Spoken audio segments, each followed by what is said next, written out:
ગમે તેટલી આવડત હોશિયારી હશે, તમારા ફોનમાં 5 મિનિસ્ટરના નંબર હશે, તમારા ફોનમાં પાવરફુલ વ્યક્તિઓના નંબર હશે, અને ત્રીજી રિંગે તમારા ફોન ઉપાડે આવા પાવરફુલ વ્યક્તિઓ સંબંધો હશે, પણ જો અનીતિ કરી તે દિવસે કશું જ કામમાં નહીં આવે.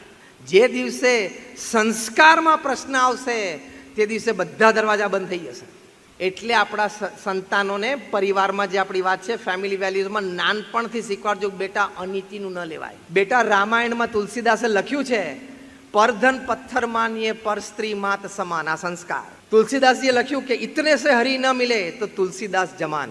રામાયણ, મહાભારત ને શ્રીમદ ભગવદ્ ગીતા દરેકના આપણા ઘરમાં હોવી જોઈએ. જે લોકો રાખે છે એમને અભિનંદન છે, જે લોકોને નથી એને કાલે ને કાલે ખરીદી લેજો. અને કદાચ તમને શરૂઆતમાં વાંચવાનો અવકાશ ના આવે તો રોજ દર્શન કરજો, નહીં તો 10 મિનિટ તો અવશ્ય કાઢીને વાંચજો. It is your life enhancer, it is your life સેવર.